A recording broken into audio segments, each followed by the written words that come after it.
Welcome, welcome, welcome to the pod. You're listening to What the Reality with me, Cassia Roberts, and we're back with another Toxic Tuesday episode. And I have been very busy. I've been very busy on TikTok sharing all of my opinions. I've been catching up on Next Gen NYC. I've caught up on The Valley, Below Deck Med. We have things to talk about. I am so glad Love Island is over. I'm not going to talk about Love Island UK. We're going to talk a little bit about Real Housewives of Atlanta and just what I'm seeing right now play out. But besides that, I'm really excited to talk about all these other shows and really get into it. But of course, for this Toxic Tuesday, we do have some reality topics. But first, I just have to point out that I am wearing a Beyonce top today because Beyonce looked good for the FIFA World Cup finale, final. Obviously, Spain has won. Now I'm trying to get my hands on a Spain soccer jersey because they are so cute. And I saw this one girl on TikTok wearing it, and I need to find one. But Beyonce obviously looked amazing. And yes, the capris are back. The people are shocked. I'm not shocked. The capri has been back this whole summer. Honestly, this spring, the capris has been in. If you're on any fashion site, they are pushing capri. So no, I'm not shocked. When was the last time you wore literally biker shorts? The pants are just getting longer and longer. We're going to be at the quarter pants next year, and then the girls are bringing back like the poncho pants and stuff too. But Beyonce looked good. She had this white lace capri outfit on, and I lit with this trench coat, and I literally was like, Beyonce's wearing white lace capris, now I need some lace capris. So I literally found some black lace capris and I like ordered them today because that was just such a look. I am not going to do white because that's a lot. But it's just hard with like white, like to style. But obviously, like she has events to go to. So of course she could have styled that. But it'll be a lot easier for me to style black lace capris. I actually have black lace. I actually have black lace leggings, but I don't have black lace capri. So I literally just ordered some today and I'm super excited. Super excited to get into this episode today. I did I talk about I did want to talk about the ultimatum. Did I talk about the ultimatum last episode? I don't think I did. But the ultimatum, I finished binging that. I might have talked about it. I can't remember if I did or not. Now I'm like literally about to go check my pod and see if I talked about it the last time. No, I didn't. Last time I talked about the the polygamous. Okay, so I don't know if we're gonna talk about the ultimatum. I might talk about the ultimatum next Tuesday because then the reunion will be out, and I want to talk about that. Let's get into these toxic. Let's get into these toxic Tuesday reality topics. I was like, just lost my train of thought. Angie K and her husband Shawn are currently separating. So I have this article pulled up from page 6. Apparently, okay. Okay. Okay, this is crazy. They've been together, you guys, for 27 years and they are separating. There were some rumors. Queens of Bravo, I think, reported it. Bravo and Cocktails and some other Bravo blogs were reporting that there was trouble in paradise.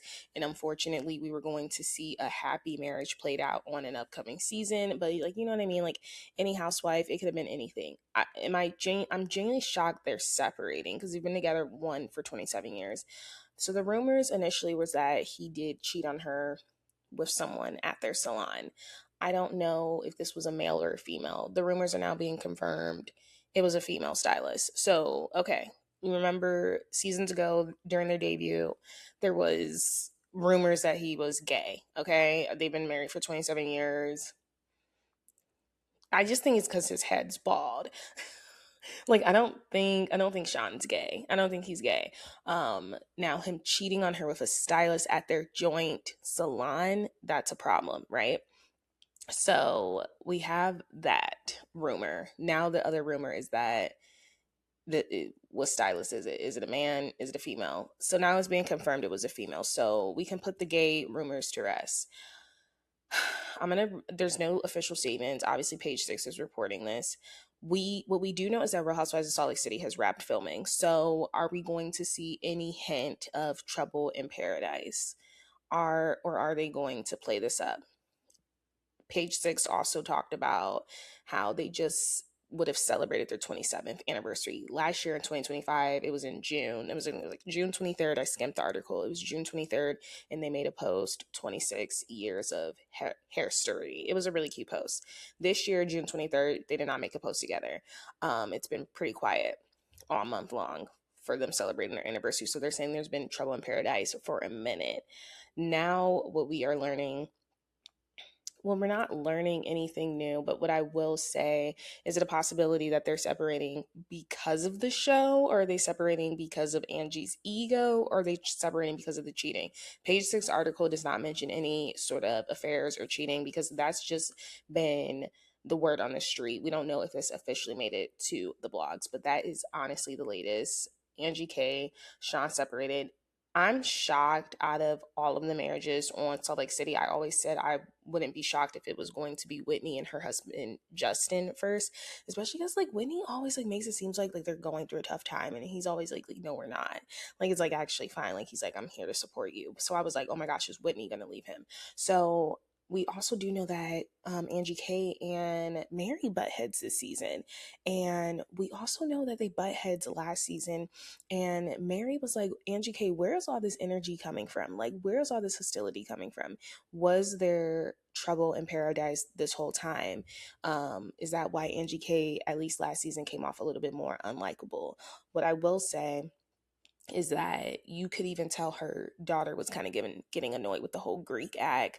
Does Angie kind of play it up for the cameras? I do like Angie K, but I do think there gets to a point where I'm seeing her on the screen where I do think she kind of plays it up for the cameras a little bit, and I think she kind of does the most, and I think she kind of lets her viral hits and her, huge social media moments kind of get to her head. So I'm like, is that playing into effect with what's happening here, or is it just a good old long time fairy tale of he cheated and I left? What we also do know is, I think it was the first or her second season, they did talk about how Electra was sleeping in the bed with them up until she was like 13, 14. And I don't know, kind of Shawn was kind of heading at like they didn't have really much of a romance life going on in their relationship. So there's a lot of factors going on. I personally can see her letting the show kind of get to her. I personally cannot see him cheating on her. But those are the rumors, is that he did cheat on her with a stylist, and obviously with that you will obviously exit a marriage or a relationship. But I am genuinely shocked that, I don't know. I am genuinely shocked that they are separating, because like I said, out of all of the Salt Lake City couples, I would not have said that it was them that I thought would have separated. That was not on my bingo card. I definitely thought it would have been Whitney and Justin, and then I thought it would have been Lisa Barlow and John out of all of them. So that is the latest. Oh my gosh, I love Revolve. Like they already shipped my item. I'm super excited. Not the lace, not the lace, but I ordered another top because they gave me a birthday gift. I was like, period, I love Revolve. Okay, so yeah, they're separating after 27 years together. Yikes. Okay, we have some other drama tea going on, this time in Charleston. I love Southern Hospitality. So Southern Hospitality, there were worries that it was not going to be renewed. So it has apparently been renewed.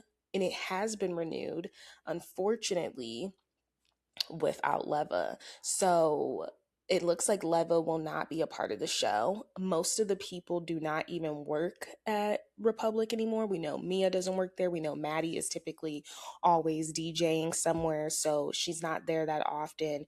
And obviously Joe is following her wherever. There's a good amount of people that still work there, but they're in this phase now. The show has been on, this is the 5th season, where I'm assuming they're making good money, but it really hasn't reached VPR stardom, I will say that. And I don't know if there's just so much stuff out right now, but it hasn't reached VPR stardom.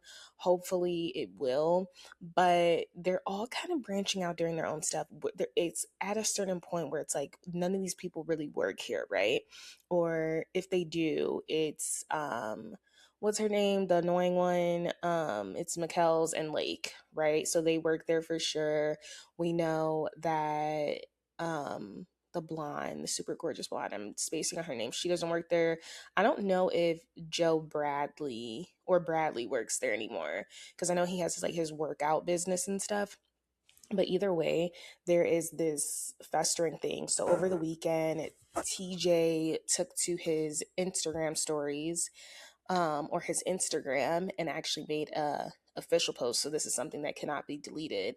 And he said it felt criminal not posting for National Hot Dog Day yesterday, but honestly, I've been so focused on what's next that I haven't really stopped to reflect for a long time. I let someone convince me that I needed them for my dreams to become reality. That I was moving too fast, that I should stay where I was, that my future depending on staying under someone else's umbrella instead of building my own. I started believing it, but at some point you have to ask yourself if living your own story, or are you living someone else's story or your own?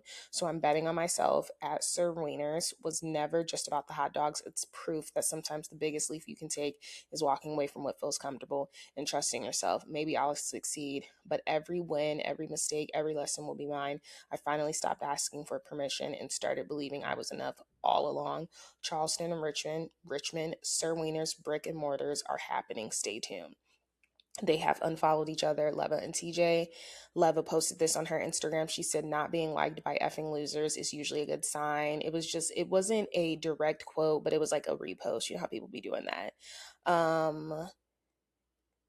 And then people in the comments, so she posted on her story, she posted this in her thing. She said, guys, this has nothing to TJ. This has nothing to do with TJ. I didn't even see his post until today. I wish him all the best.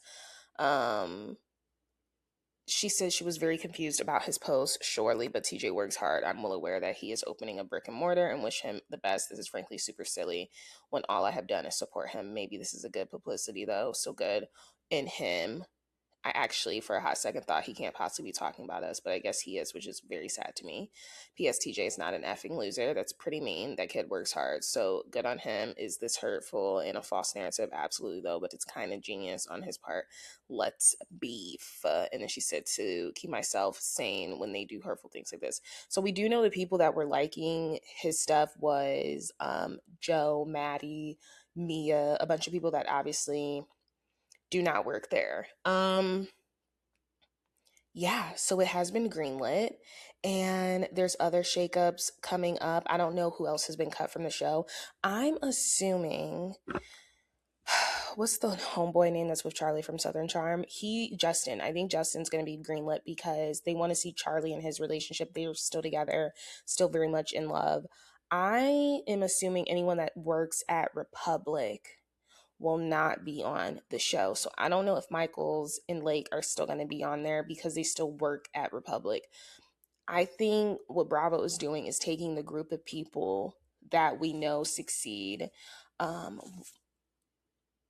Molly, is it Molly? I think her name's Molly, the blonde. They're gonna take them, the trouble starters, the problem starters. I don't even know if Emmy's coming back because of her disaster of the last season, but I don't. If Leva is getting the boot, I can't imagine that they're still going to be filming at Republic, and that means you probably won't be in the scenes and stuff. Like, I don't see Lake and Michaels coming back. However, they cause so much drama. So I'm wondering if we're taking Southern hospitality away from Republic, or is she still gonna let them film there? She's probably still getting credit or like money if you guys want to film here, but she's just not gonna really be in the show. You know what I mean? So that is the latest with the Southern hospitality. I'm really amped up for season 5, and I really hope it takes off because I feel like a lot of people do not watch Southern hospitality, and I feel like it's a really good show, and I just feel like it's supposed to be comparable to like the Summer Houses and the Vanderpump Rules, and I don't think it's reached its level of stardom yet, and I'm hoping it reaches it by like season 5, season 6, because you need that stardom to keep getting renewed. And it's crazy to me we're already on the season 5, but I really do like Southern hospitality. I think it's very slept on. Okay, so Shamea Morton is expecting, spoiler alert, watch Robin's Live. She did announce that. So I think a couple of weeks ago, I talked about how I watched I always watch Carlos King's Monday Night Live. That's the only podcast I still actively listen to, because as a podcast creator, it's very difficult to listen to podcasts and your opinions don't subconsciously turn into the opinions of what you listen to. So I had to stop listening, and I record and then I listen to Monday Night Live. So it's like I don't even know what Carlos and his team are saying before, and it's like I'm not forming these subconscious opinions. Like, this is my true opinion, and I'm always interested to see what his panel has to say.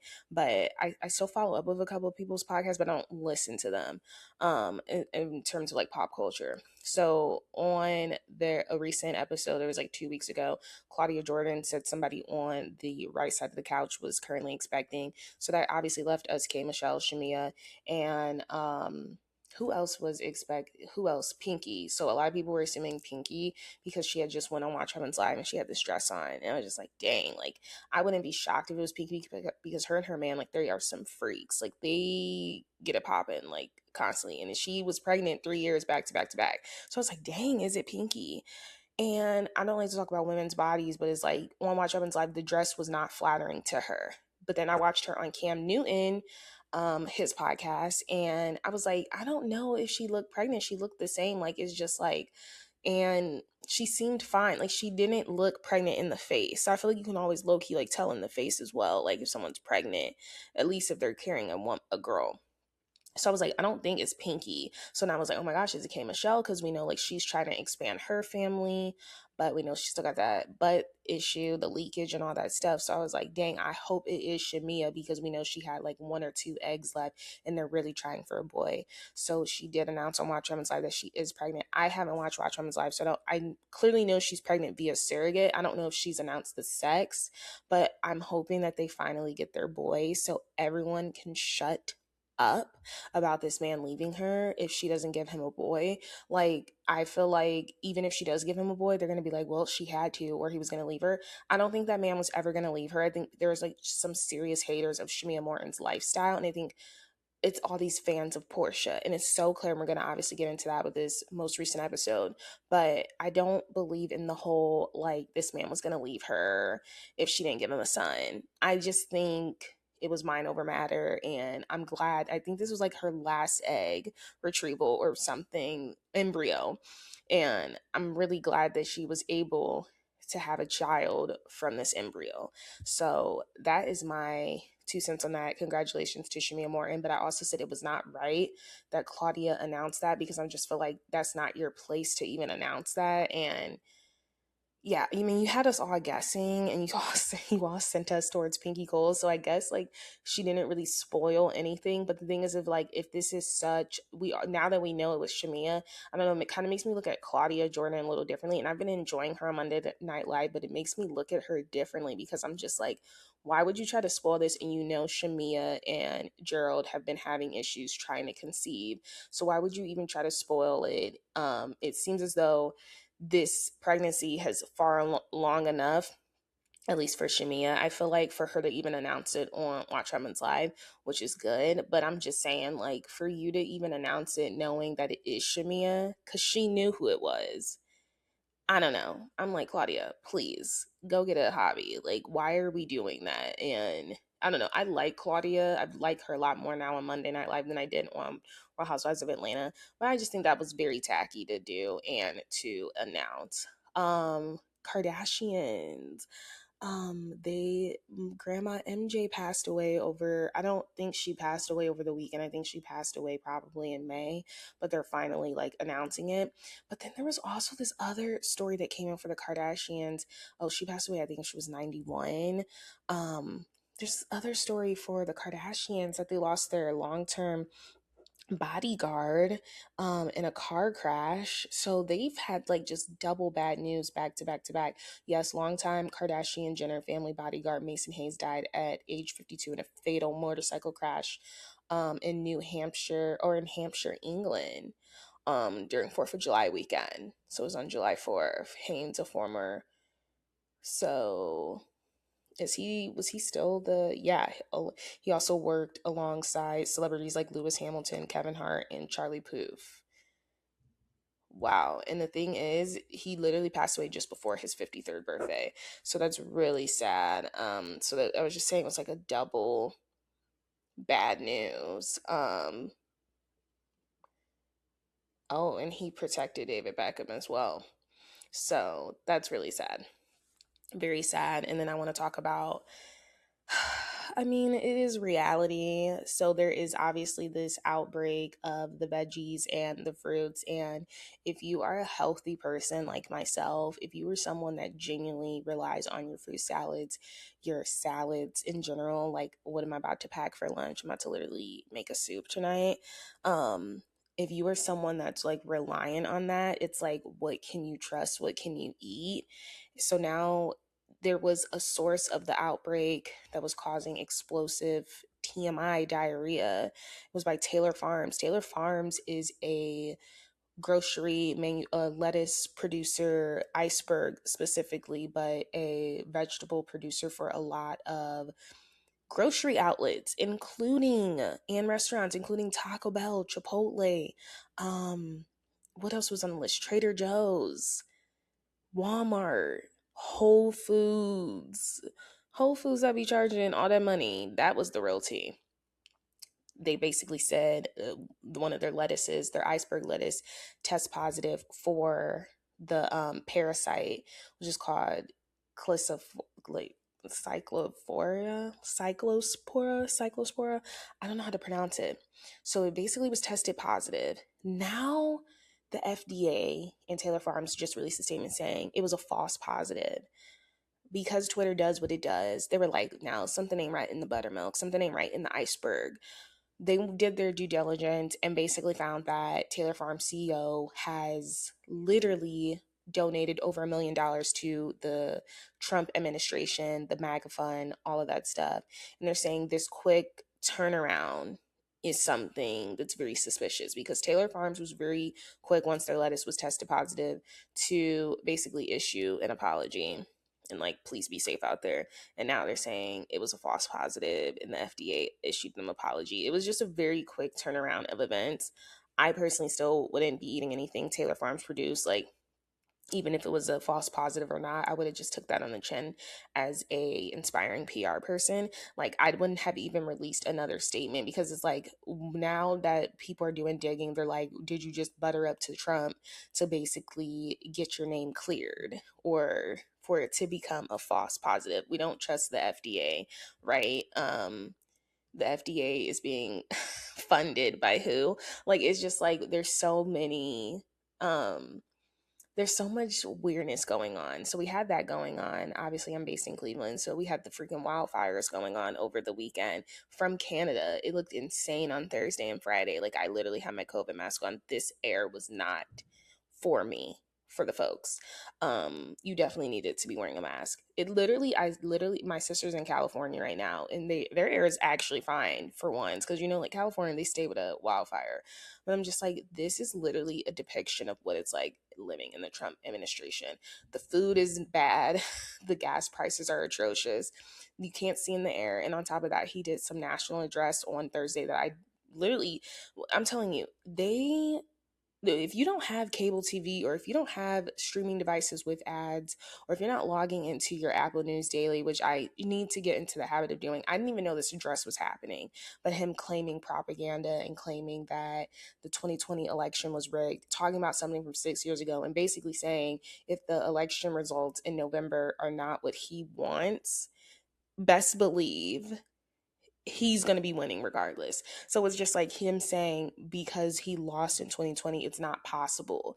It's not possible. And if he would lose again, it would be fake.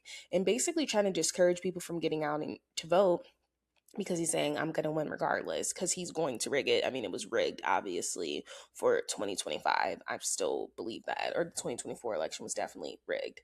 But either way, like, if you are someone that literally has no ads or not tuned into cable, I had no clue this was happening. My Twitter feed didn't even tell me he was addressing the nation, but apparently the address was just a load of bullocks. Like, you did not address the rising economy costs, the grocery prices, the gas prices, the wildfires going on in Canada, the literal explosive diarrhea. Like his administration is literally falling apart at the seams, and you still got people wanting to pay. You still want us to pay student loans when you're still funding an active war. The priorities in America. That's why I always say there. It seems as though anything is better than America right now. Like I literally clap for all the people that are literally getting away on their international holidays. Like I think America right now is like one of the most scariest places to be living in, and I'm always going to talk about that, especially on my podcast, because this is honestly insane to me. And get out and vote. November is literally going to be here in a blink of an eye. It's actually scary.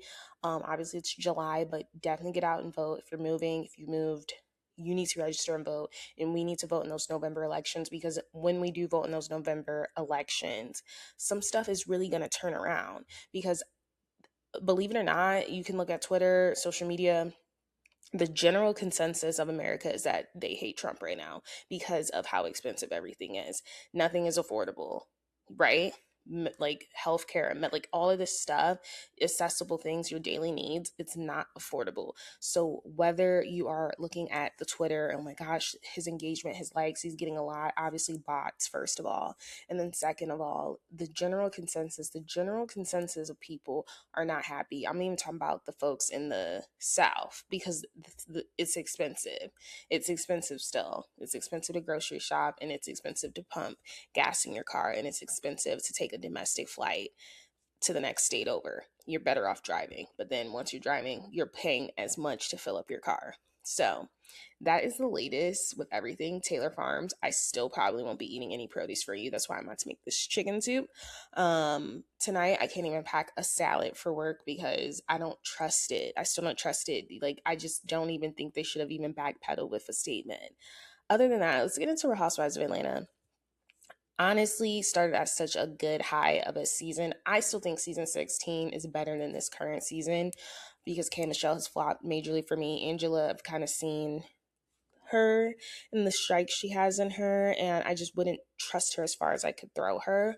And then I'm seeing Porsha and her fans, and I think it's getting to a point now where the tide is turning, at least on social media, what I'm seeing. Though I said last episode, I don't think what Shamea did was right at all. I don't think she should have brought the Pilar situation up.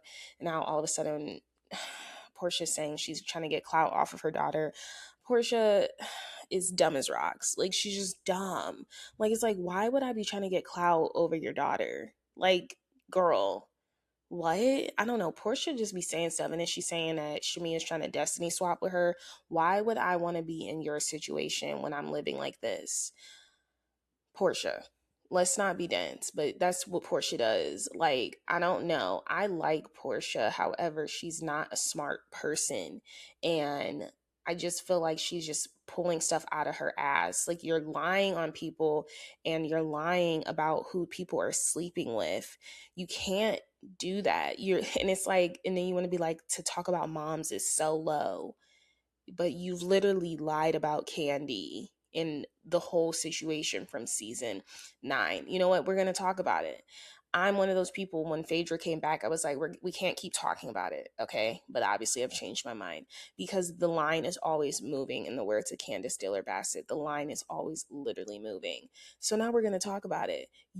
Porsha has a history of lying and not knowing the facts. She thought there was 265 days in a year. She didn't know where the railroad opening was for the Underground Railroad. She has a history of not fully having her facts together and then spewing lies. She has a history of literally admitting it as well. She's like, well, I didn't like how you treated me, so I made this up. We've seen, if anyone wants to question Porsha and her morals, I literally dare you to watch Porsha's Family Matters. That is a show that was premiering for 6 weeks. I think it has 6 episodes at best. And it has been scrubbed. It has been scrubbed from the Bravo spear. Even though you can find it on Peacock, it's something they don't really talk about. Porsha, when I watched Porsha's Family Matters, my opinion of Porsha changed indefinitely. The way she treated Dennis's mom, the way she tried to beat up Dennis, the way she treated her cousin Londi, God rest her soul. You know, Londi did pass away, I think, last year, and it was shown on the season of like her receiving that call. And then just the way she has treated Lauren. Remember when Lauren wanted to venture off? She's like, I can't keep working as your sister.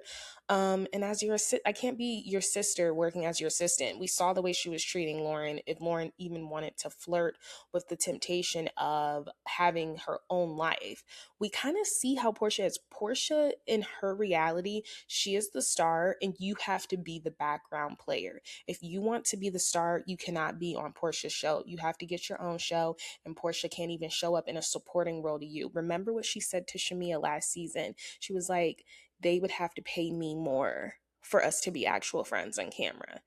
Like, Bravo's not gonna get our true friendship. Like, they would have to pay me more for that.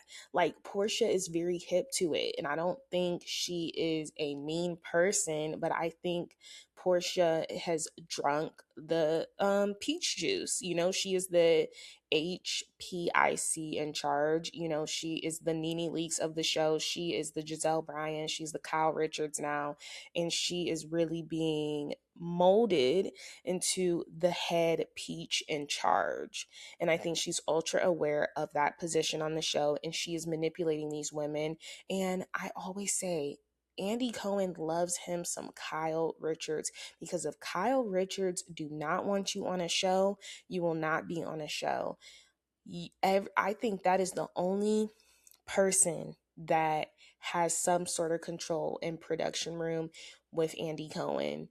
If a guest doesn't like Kyle or think Kyle's overrated, he is so shocked and floored.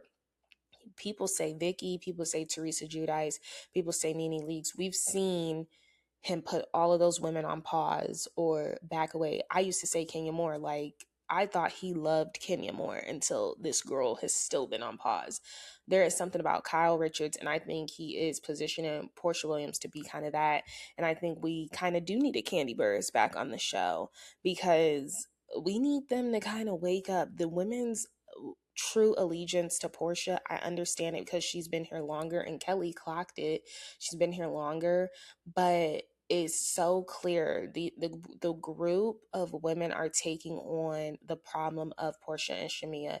And then it's like, to say the tension is so thick you can cut it with a knife, you could cut it with a spoon, shoot, you could cut it with a spatula. But this is what y'all wanted. Y'all wanted things to come to a blow, and now you're already ostracizing Shamea. And I don't think the difference between Shamea and Porsha for me is, are these two professional victims? Yes. Are these two women that are definitely misunderstood, but I also think people are committed to misunderstanding them.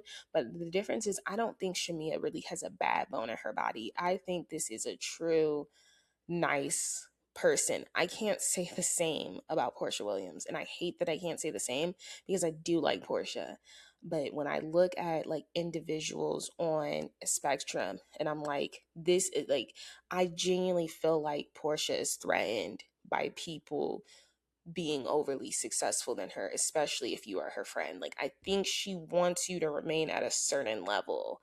um I think she really does get threatened by that, and that's why I say I don't know if I can say if Portia's truly at her core like a nice person versus someone that is very calculating. And the thing is, Porsha didn't used to be like this. She used to be, I think, I think her leaving reality TV and then coming back with so much trauma from the Simon of it all, she's came back so calculating, you guys. And I just noticed a shift from the Porsha before she took her break after like marrying Simon and like doing all of that, versus the Porsha we see, like the Porsha we did see back then.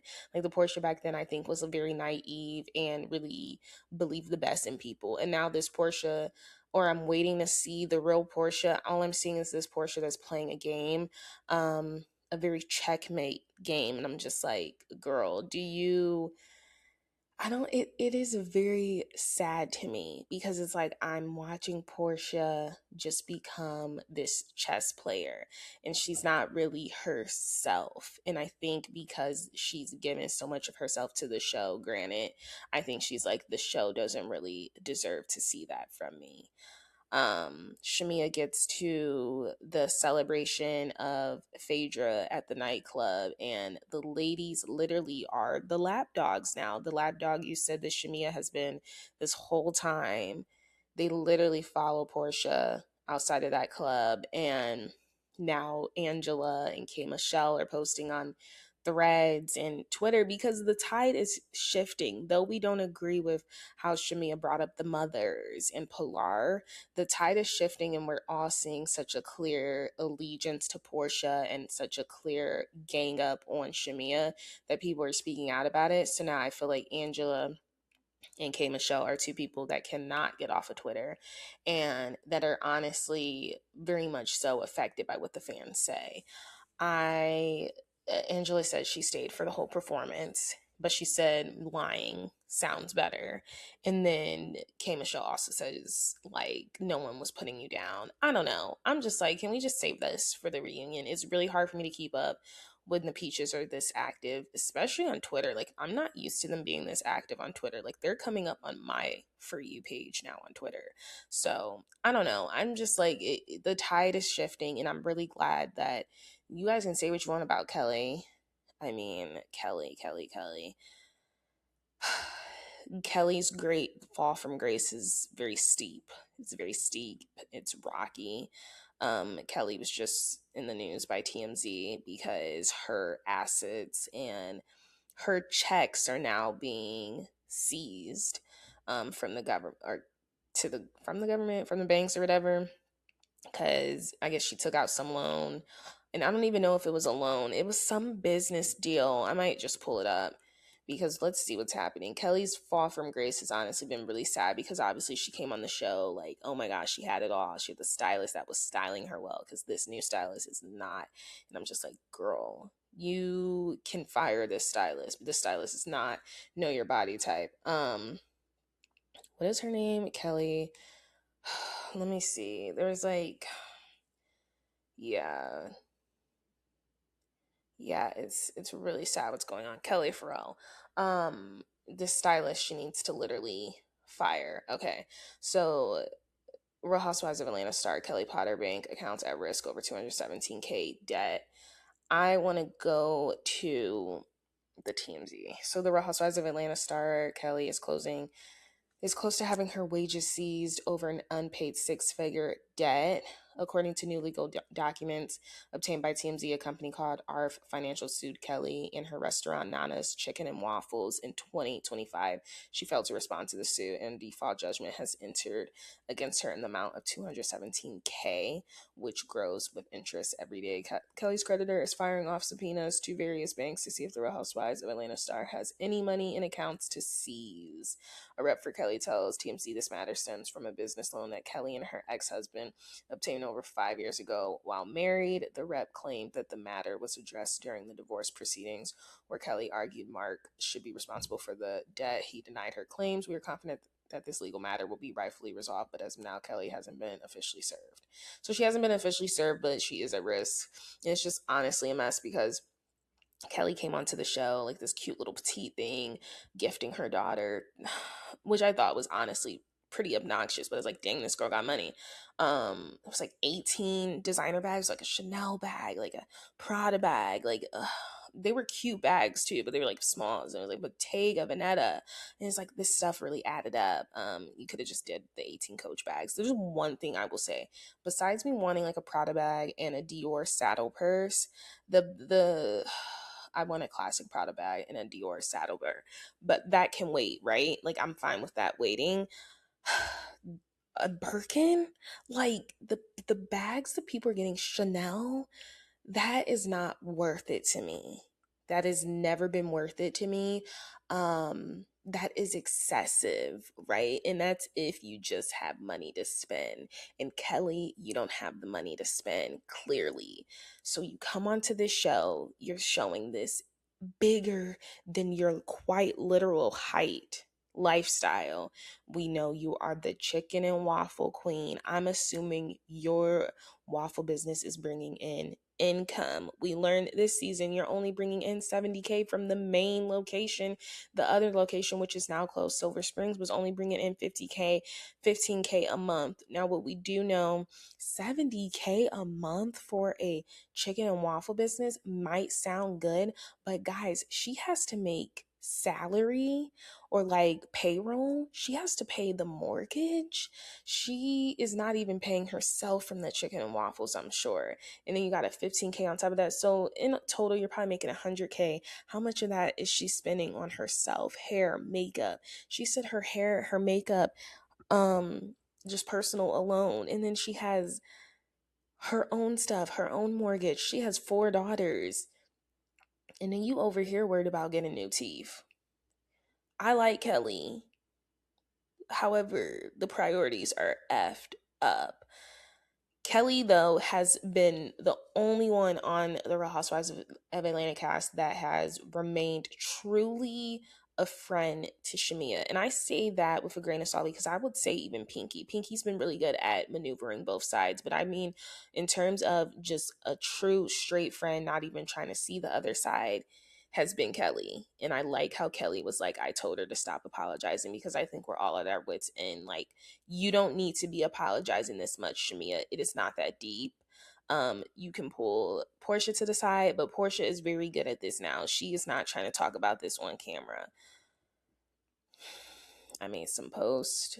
I said I don't know if Shamea is gonna get a contract renewal. I gotta watch Watch Robin's Live to see Andy's vibe with her. To know. I just think it's gotten so messy and he loves Porsha a lot. Would I bring her back? Yeah, because this is the drama we want to see. But I would only bring her back if we're going to talk about it. Porsha don't want to talk about it. She don't want to talk about any of it. So, I don't know. Kelly has been the only one that's been like, I told her to stop apologizing to these hoes. Like, F them. At this point, F it. I said what I said and what Kelly says. Stand on the freaking business.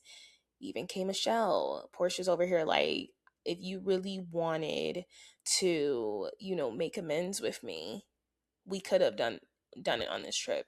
I don't like how everyone's saying things in the confessional but not to Porsha's face. That was my issue I had with the whole Angela thing. They all knew Angela was wrong for lying on Shamea about all these bodies she has, but nobody's saying it in the scene. So what is the point of us filming a reality show if you're gonna wait for the confessional to give your true opinion?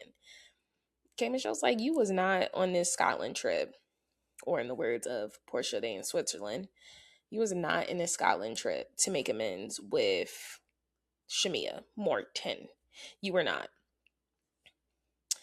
I call BS. I don't know. I think because the women are so involved now and they have all been trying to get them to talk, and now that they're talking, it's so clear everyone is team Porsha because they want to stay on the show, they want to check, which I get. Times are hard. People, I'm busting my butt creating content and working a 9 to 5, like, right? Period. I get it, but at some point, like, I just wouldn't be this concerned with someone else's friendship. I think Drew's time is up on the show. I don't know why Drew Sidora is still on Real Housewives of Atlanta. I've had a difficult time connecting with her for a while. I don't know. I do think bring back Shamea, bring on Tamar Braxton, or bring on Kandi Burruss. Kandi Burruss is never coming back to Real Housewives of Atlanta as long as Phaedra is there. Okay, let's bring on Tamar. Let's bring on Tamar Braxton. I think we can bring on Tamar Braxton. Let's get rid of Drew. I would say keep Kelly on there because Kelly needs the money. I would say bring back Shamea. But if we don't bring back Shamea, I would say let's bring on Tamar Braxton. And yeah, let's do that because Tamar Braxton also has a very checkered history in Atlanta, and I want to see her and K Michelle get at it. I want to see K Michelle activated. It was nice to see K Michelle finally leave the state of delusion and give Drew her applause and like, try to hype her up. So I will say that was really nice. But I think this was the last episode for the Scotland trip. This was not one of my favorite trips at all. They deleted the traders scene. And Real Housewives of Atlanta, I don't know, even last season when they went to Grenada or whatever, that just seemed so much more fun. This cast trip was not a fun trip. And honestly, it was Scotland. I think the most exciting thing was seeing that many black people in Scotland, because I had no clue Scotland had that many black people as well. Like, I was actually shocked. Moving on to Next Gen NYC, we're going to talk about Riley Burruss. I can't talk. We're talking about Riley Burruss, Kandi Burruss' daughter. What's interesting is that we know Kandi Burruss does not drink. Kandi Burruss has been in the entertainment industry since the 80s, late 80s, early 90s, you know what I mean? And she said she just never really fell into that party scene. So it's very interesting seeing her daughter, obviously, not, I wouldn't even say a part of the party scene, but she does drink, right? So from what I can tell, this episode is just a bad case of being in your early 20s, drinking and doing way too much, being overly aggressive. Sometimes when you drink, you either become happy, sad, or angry. Riley was clearly an angry drunk, and I hate that because she is a black woman on the cast, but she's not the only black woman on the cast. There is Ava and there is Amira, that are two black women on the cast. It's different though for Riley though, 110%, because her mom is Kandi Burruss. So it's just like an added level of pressure. She was wrong. I don't like how she is now trying to spin it towards the end of the episode towards Ariana, saying you need to be there for me more. You need to make sure I don't do these things. Basically, like, Ariana, you should have made sure I didn't get that wild. Girl, why am I now being held accountable for your bad behavior? Hold yourself accountable. Riley took accountability when those blogs got out and her mom had to call her. But after this episode, I'm pretty sure Candy's probably going to be talking to her like, you need to get better control of your liquor. It was bad. She did try to throw a glass at Georgia. Did Georgia antagonize her? I don't think so. It was never to that. What I will say is Riley is very much so her mom with the faces. Is it giving face, in the words of Porsha? Do you want to talk about face? I think that Riley, it was just a bad case, like in your early 20s. You know how many times I've been in my early 20s and I've just had a bad drunken night. I don't think I've ever been aggressive with anyone, wanting to fight anyone, but I've had bad nights where I'm like, oh, I did a lot. There was a lot of extraness on it. It was some extra sprinkles, Melissa Gorga. Okay, this is too much sprinkles. Okay, it was a lot. Riley will move past this, but I don't like how she's now trying to shift it to Ariana, like, as my friend. You need to make sure it doesn't even get to that point when it's like, girl, we is all grown here. You may be young, but you are grown. And what I will say, I do like the fact that Riley, did apologize to Georgia. So I was actually worried the Next Gen NYC was not going to get renewed, but it's finally picking up. I had to binge it today because I'm like, the people are talking about Riley Burruss, and we're going to defend her, because I'm not about to rag on this black woman on an all white, majority white cast. I'm just not going to do it. Um, Even though I do it for Bows, Real Housewives of Beverly Hills. Gosh, I cannot stand Beverly Hills now. Anyway, this is different. It's Riley Burruss. Like, we grew up with Riley Burruss. Riley is 2-3 years younger than me. So I'm not going to do that. It was bad, though. It was bad. We're also seeing Charlie go through this. He's being ostracized from the group right now. But honestly, Georgia is right. There is something about Georgia that I like. I think she's very quirky. I think she's very reality TV gold. She has lost apparently her passion for the nightlife, and now she's trying to start a cleaning business. I don't know what person that has seen Next Gen NYC would trust you not to fill the cleaning supplies with just Skittles and Sour Patch Kids, because I don't trust you with cleaning supplies. But what I will say is Georgia is really good at capitalizing on viral moments. So we all know she is not a big germ person. Now she's creating a cleaning business. I don't think that's smart. I think her club thing, I think she knows how to really curate vibes. I think she should have stayed with that. What we don't know is she's feeling very discouraged from doing that because her ex, Omar, is now partnering with Charlie, and they basically piggybacked off of her idea and now basically trying to take that and create this whole club thing scene. And yeah, that is why her and Charlie aren't really cool because Charlie's still in contact with her ex. Keep in mind, she has a new man that also does not wash his hands as often ever since meeting her. So it was just like a lot of like nastiness. Like, I like Georgia as a reality star. Could I ever be Georgia's friend? No, because I agree with Riley. I don't know if you're washing your hands or not. We have this whole Hudson and Ariana thing. I think they are so getting back together. Hudson is in love with her, but Hudson's also giving me the ick this season because he used to be so humble and now he is so thirsty to show how much money he has, and it's really disgusting. I really enjoy seeing Brielle and Ariana back on my screen. I don't know, something about Brielle and Ariana. Always loved on Housewives of Atlanta. Brielle has been my girl.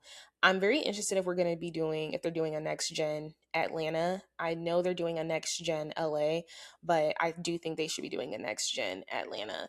But Hudson and Ariana, I think they're gonna get back together, you guys. Like, I don't know. I just feel like they've been together 10 years on and off, the past 7 years, together for 3 years. They're getting back together. I don't know. And I just don't see what was so wrong that happened in the relationship. Like, besides, she just said she wanted him to have more motivation. He needs to, oops, sorry. She wanted him to be more interested in doing things. Like, he just lost his passion and stuff, which I get because I am attracted to hustlers as well. Like, I'm like, what are you doing for yourself? Like, what are you doing outside of your job? Like, what are your goals? And it seems like he kind of plateaued and was kind of living in this, oh, my parents are rich, I don't gotta do nothing, I don't do much for you. So there's this guy on the show, what's his name, Liam, who thinks he actually has a chance with Ariana. I think Ariana's just flirting with him to kind of make Hudson mad. I don't think she's interested in him at all. He looks like a little boy. With Brooke Shields' daughter on there, um who Brooke Shields is just Hannah Montana's mom, but obviously, like, Gia, like, just said, I'm trying to just, like, make sure her boyfriend Christian understood. And then we have Brooke still on there. um I don't know why Brooks is on there. I don't know why Brooks is on there, and I will keep saying it. I don't. Let's talk about the Valley and Below Deck as I close out here. So the Valley is so dark. I made a TikTok last week. It's kind of doing some numbers. I'm talking about Lala Kent and this whole reinvention of Lala Kent. Check it out if you haven't. But my issue with Lala Kent is that she has been sober now for 7 years. I will give her that.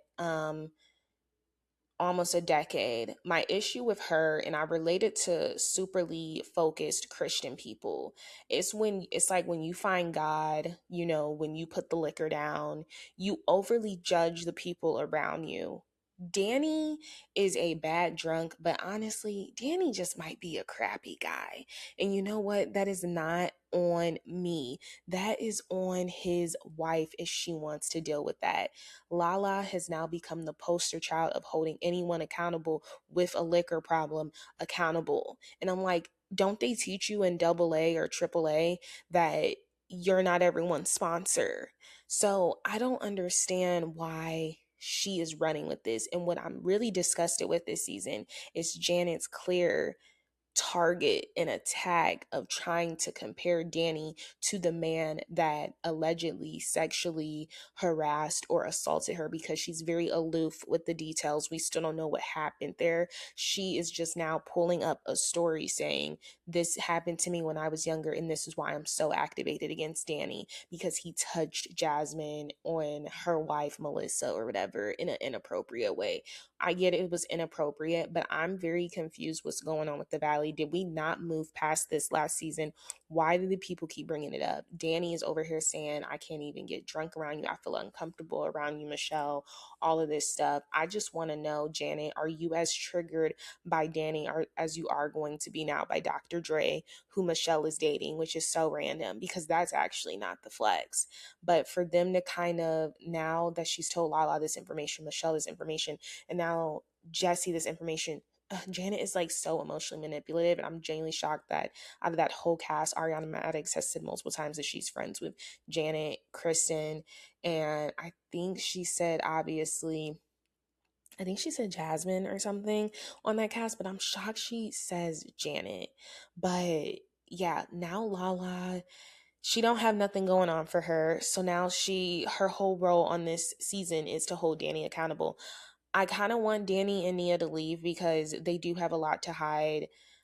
He's a bad drunk, but I just also think they're also very super Christian based people. He's a very traditional guy and he likes things a certain way, and it's kind of weird. It is kind of weird because the way he talks to Nia is like not okay. I will say that. It's just not okay. But when he drinks, it's amplified a lot of the times, his behavior. But they're making this whole storyline thing again, and it's so exhausting. I can't stand Brittany Cartwright. I never could stand her. In the words of James Kennedy, you and your hillbilly, why don't you go back to your hillbilly farm? Like, honestly, in the words of James, I don't like Brittany Cartwright. I think she's another person that has a drinking problem. The fact that you just got done with you know how happy I would be after my breast surgery? Like, if I got a breast job, you know how happy I would be? I wouldn't want anything threatening it. I would not be drinking tequila, throwing it back, and super drunk, super hungover, eating the most filthiest of the filthiest comfort foods 24/7. Um, and not recovering properly from my surgery. So I'm talking about a breast job. But Brittany got a mommy makeover, a tummy tuck. All of the stuff she is doing, the tummy is not going to stay tucked, honey. You're going to be asking for a mommy makeover in another 5 years. And it's just like you have to have some sort of lifestyle change. The fact that you have to get this drunk, she's a bad drunk as well. She is a drunk. She is a bad problem drinker. She gets drunk a lot. Jasmine gets drunk a lot, and then she doesn't make sense. And I think what's so bizarre with the Valley is that these are people that are well until their 30s, over 35. Okay. So at a certain point, you're kind of like, you kind of have a good outlook and a good, like, you kind of have a good gauge of your limit by that age. These people are partying like it's 1999. It is not. It is 2026. They're disgusting. So I don't know. I honestly prefer the Valley Persian style. This season has seemed super dark because all we're talking about is Danny's drinking and this issue that we talked about last season. I don't know why we keep talking about the same thing. I don't trust Lala as far as I can throw her. I think she's going so hard because her literal reputation has been smeared. She also just came out with a podcast with Sally Carsen. And I was like, you know what, Lala, go ahead and give us nothing like you continue to do. And then it's a sex podcast, and I can't help but wonder if it's just going to be her fetishizing black men, because that's all Lala can that's her whole sex personality now. So I can't help but to wonder, is this podcast just going to be about her and black men? And it's going to be very weird. I'm very curious to see who's going to be listening to that. And interested in no sex tips from Lala Kent, because all she has taught us is how to get a baby daddy from an insane fugly movie producer who has nothing going on for himself, and how to be a mistress. Other than that, since we're talking about sex and like this disgusting stuff, how disgusted would you guys be if your employer, say you're a boss, right? Your employer, or your coworker, let's say your coworker had a sex escapade in your bed and did not take your sheets down to the laundry room. That is what's going on Below Deck Med. Below Deck Med is getting very good. Unfortunately, I cannot remember the names. I'm gonna have to bring it up right now because I'm blanking. It's either Nathan or Joe. Obviously, the bosun, I think his name is Nathan. Let me see. Yeah, it's Nathan, because Nathan and Gail, yeah, stand up baby. Nathan, let me see, bed situation. I have to like literally the bed sheets. This is it. So there's a whole storyline that's literally going on right now in Below Deck. So what is the name of the guy? Okay, Jen. Okay, what is it? I cannot think of the name of this guy. Bed sheet situation. Let me type in Below Deck Nathan bed sheet. Okay. Okay, Luke. So Luke is who was he hooking up with? He hooked up with someone. And we're going to see tonight if they literally get fired, but I can't think of the girl's name that he hooked up with.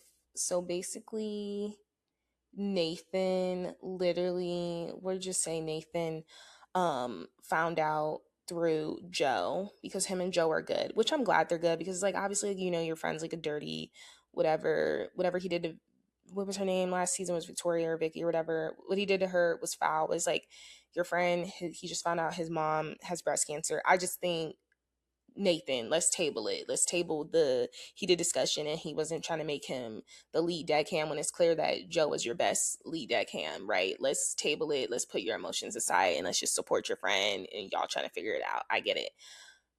That aside, Luke is a I think he's like 39, 30, 38, 39.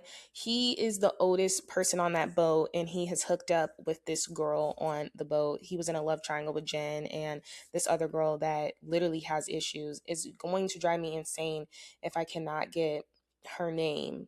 Like it's literally going to drive me insane because I know he's in a love triangle. Let me look up the other girl's name.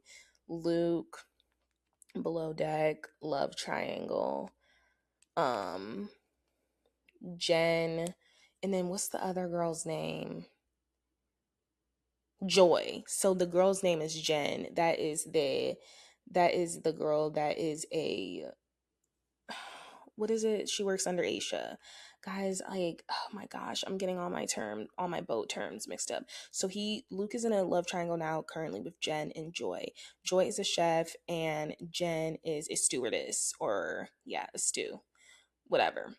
So he ends up hooking up with Jen in Nathan's bed.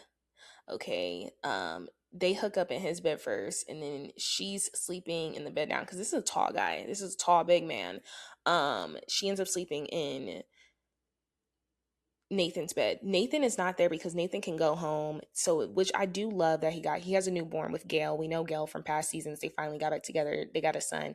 So he got them a house that's close to where the boat docks. So when he can, he does go back to stay with Gail and the newborn to help her out as much as they can because it's just been such a quick turnaround of events. So I think it's really smart that they have like basically like a safe house near. So he wasn't even there to sleep in his own bed. Basically, Jen gets down in his bed, falls asleep. Luke goes down, asks her for a hand job, whatever they do, whatever, soils the sheets. Nathan gets back and sleeps in his bed because he's not feeling well. These sheets haven't been changed. They were supposed to take the sheets off. Now, word has gotten to Joe. Joe and Nathan are cool now. The word has gotten to Joe from another deckhand that they basically did whatever they did in the bed, and Nathan has been sleeping on dirty sheets for the past 3 days that have not been changed. Disgusting, so disgusting and trifling.